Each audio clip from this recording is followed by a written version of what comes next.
these are the odds for next year's championship. But that's before all these off-season transactions take place. I wanted to take a look at these three California powers and where they may rank, but not just necessarily for next season, but for the future overall.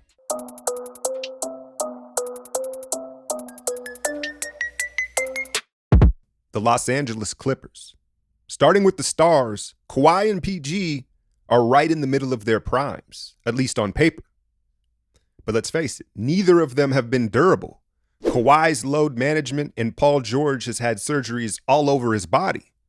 But considering their size and style of play, I expect them both to remain the same caliber of player for at least the next 3 to 4 years. But let's address the elephant in the room. Draft picks. Look, they kind of had to do it. Kawhi forced their hand. Now he and Uncle Dennis, they're sitting there looking at PG funny in the light. I don't even know where you're sitting at. When they could have been sitting there with young SGA, Gallinari, and all those picks and capital. But instead, they're left with playoff P. So, what assets do they have? Well, Zubac and Shamet are two nice young players that they could either continue to develop or perhaps use to get back some draft picks. I don't know. I mean, I like both of them, but they have limited ceilings, right? Neither of them are going to be a star. Then you look at the vets who they are actually committed to. There's only two, Lou Will and Pat Beverly.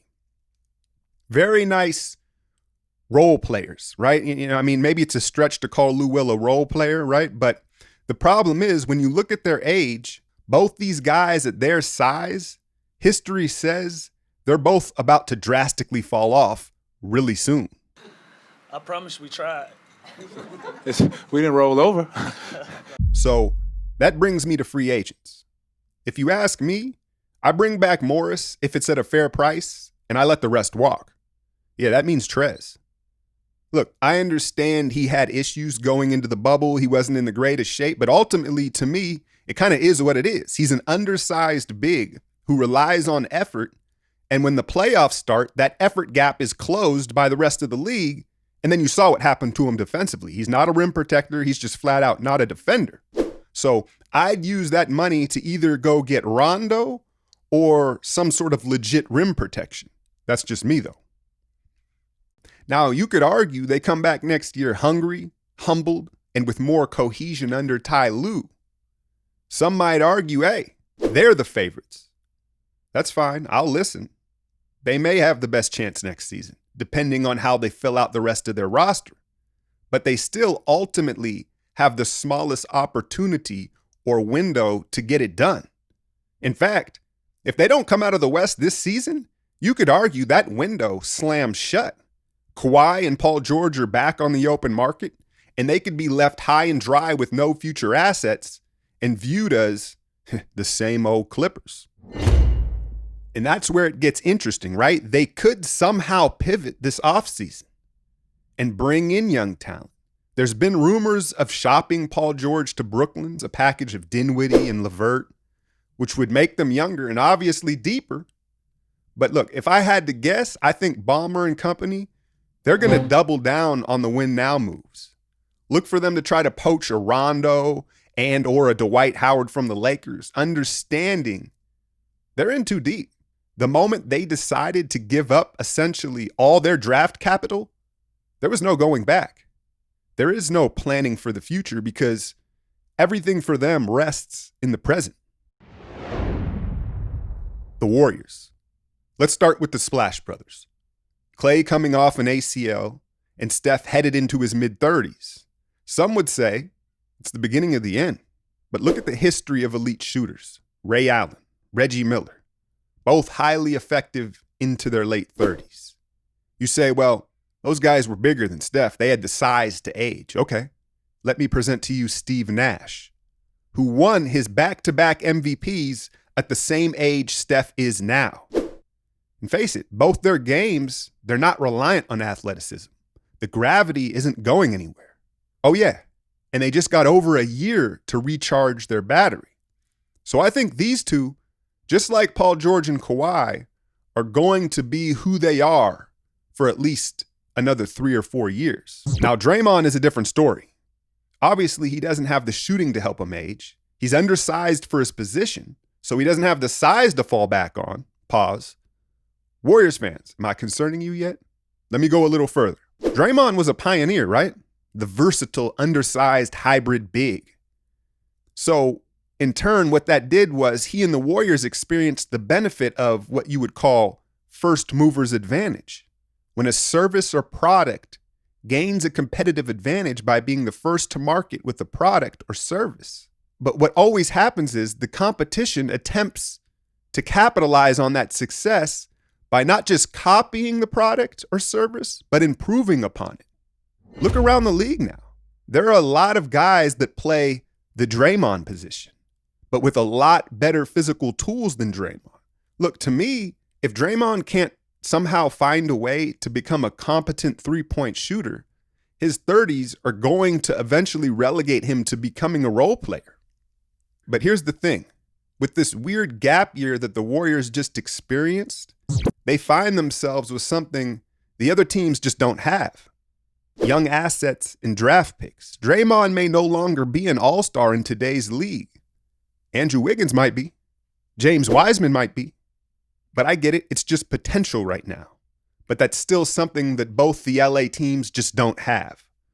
The Warriors also have a few young pieces of their own in Jordan Poole, Eric Paschall, and Marquise Chris, who, much like Zoo and Shamit, they're not going to be stars, right? But they're potentially very nice players in a rotation. Overall, when you consider the history of how elite shooting ages, combined with some nice developing young pieces, and by far the most draft capital of all three teams, look, they may not be the favorite next year, but I think their window is currently biggest of the three teams. Now, they could trade the pick and some of the youth for someone like, say, a Bradley Beal or another proven star. And that, no doubt to me, would tighten the window, but in turn, up their current chances. And that's the predicament that Bob Myers finds himself in. It's a balancing act. Can he give the beloved core three their best chance at getting another championship while still building towards the future?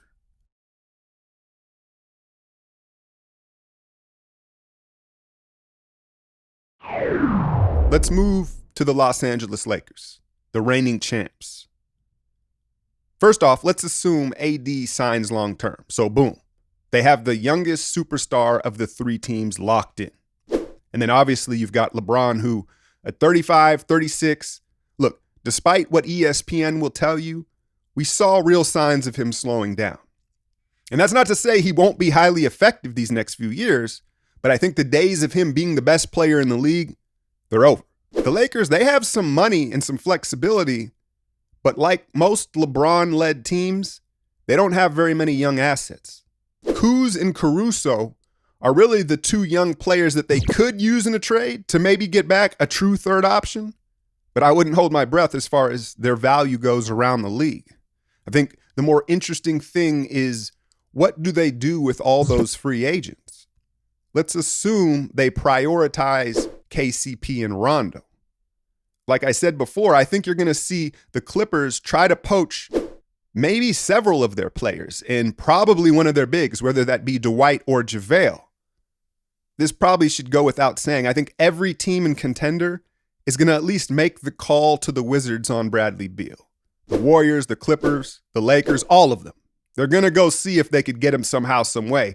The problem is for the Lakers, the only real way to acquire another max star is through a sign and trade. Kuz ain't getting it done, right? Then you ask, well, why would a free agent sign in LA only to get traded elsewhere? So I think more realistically, what you see the Lakers do is go after a Christian Woods or a Joe Harris and try to upgrade the Danny Green and Markieff roles. Look, at this point, headed into next season, it's really hard to rank these teams without their rosters being set. But I think one thing is clear. There's going to be an arms race between these three teams, not just for the Pacific Division, but really the entire league. We're going to see all of them pursue the same players this offseason. Now, does one land a big fish? Does another add a bunch of depth? I think the Warriors, without a doubt, have the most questions, but they also have the most options. And then you have the Lakers. They're probably the safe bet, right? To be exactly who they already are. But then again, outside of the bubble, is that enough? And then you have the Clippers, where it feels like everything is on the line this year. And the question ultimately is, do they run it back with Paul George, or do they move him for more depth and maybe some insurance in case of Kawhi's departure? We know how dynamic these things are, and it could all change with one big move before any of this even begins. And if and when it does, I'll be right here to cover it. I'm out, y'all.